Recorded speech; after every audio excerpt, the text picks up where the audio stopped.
Sa bayan ng San Diego nakatira ang 5 magkakaibigan. Sabay silang lumaki hanggang nagsipagtapos ng kolehiyo. Iba't ibang landas ang kanilang tinahak at isa sa magkakaibigan ay nakapag-asawa ng maaga. Ilang pagtitipon ng magkakaibigan ang nakalipas at napansin na nila na palaging wala at hindi dumadalo sa pagtitipon si Nicole.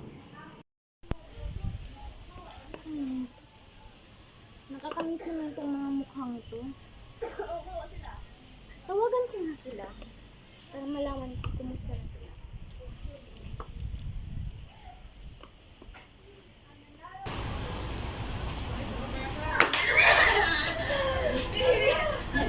Tumawag. Hello, Jessica? Hello, Janet. Kumusta ka na? Ito, okay lang. Nakakarit sila eh. Lagi lang akong nandito sa bahay. Hindi ako malabas. Mabuti naman. Nga pala, kaya nga ako tumawag kasi namimiss ko kayong lahat. Sana naman ngayong Pasko magkasama tayong magkaibigan. Kung okay lang sa inyo. Talaga ba? Wala ka bang gagawin dyan? Pwede bang ikaw na lang tumawag sa kanila? Kasi may gagawin pa kasi ako eh. Sige. Salamat! Papaalam ko sa kanya ang plano namin ni Jessica. Hello, Jen? Kumusta ka na? Hindi ka ba busy ngayon? Alam mo, tumawag sa akin si Jessica. May plano kami na magbanding tayong magkakaibigan ngayong Pasko. Okay lang ba sa'yo? Ay, hello Janet! Ay, okay lang naman ako. Ikaw, kumusta ka? Ay, ganun ba? Napakaganda naman ang plano ni Jessica. Ay, gusto ko yan! Ngayong Pasko, wala naman akong gagawin eh. Game! Sige, salamat! Tao po! Tao po! Mayris! Sino ba sa magkainin na? Ay, Jim! Ikaw pala! Ay! Kumusta? Okay lang naman. Nga pala, mas jam dito. Nga pala, naparito ako kasi tumawag si Janet. Nagkasundo kasi sila ni Jessica na magkakaroon sana tayo ng banding sa darating na Pasko. Kung okay lang din sa'yo. Okay lang yan sa akin. Kahit ano, kahit saan yan. Basta kayong kasama ko, okay lang sa akin. Magdala ka sana ng kamote at saging na. Oh, ano pa? Kahit ano pa? Sige. Okay lang sa akin yan. Sige, sasabihin ko rin sa kanila. Salamat! Sige, salamat din. Ilang araw na lang bago dumating ang Pasko at ang araw ng pagtitipon ng magkakaibigan.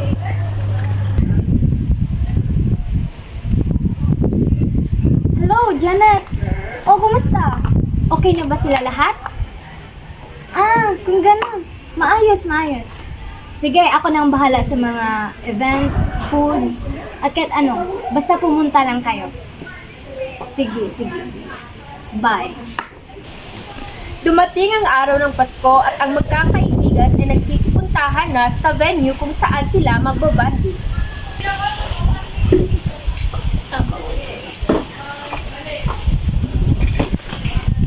Hi, Janet! Ikaw pala! Kumusta ka? Sige, upo. Tulungan mo na kita. Sige. Ikaw pa lang ba nandito? Oo. Baka darating na yung iba na sana kasi po sila.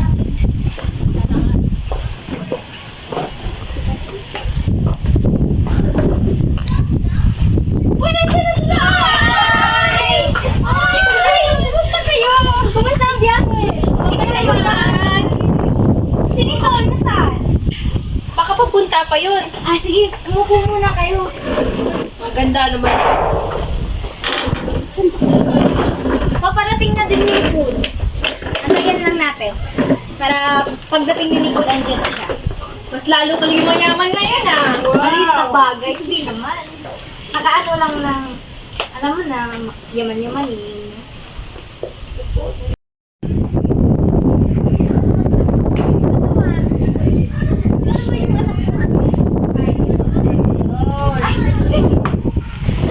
Ang ganda-ganda mo, single ka. Ikaw, ano anak mo? Anak mo, anak, pero anak single.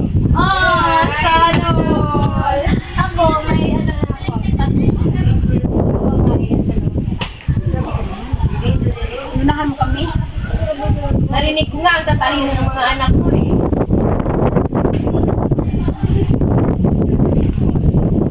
Nagmana sa Papa.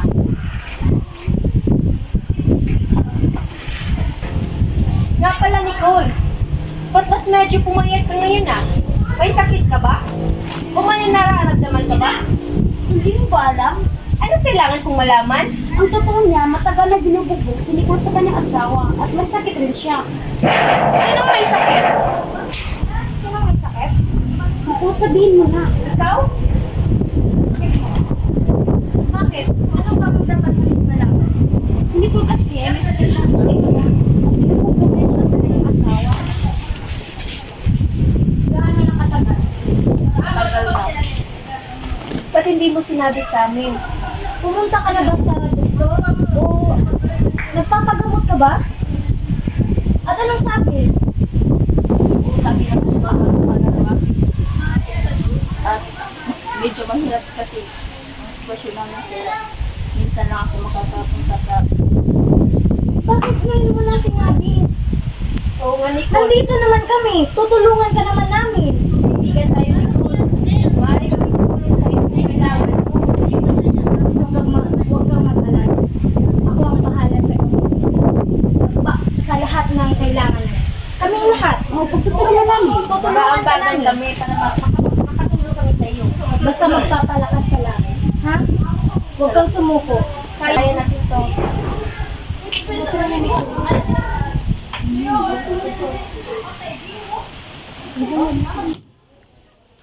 Ang muling pagkikita ng magkakaibigan ay nagdulot kay Nicole ng pag-asa at naging makabuluhan ang pagdiriwang nila ng Pasko.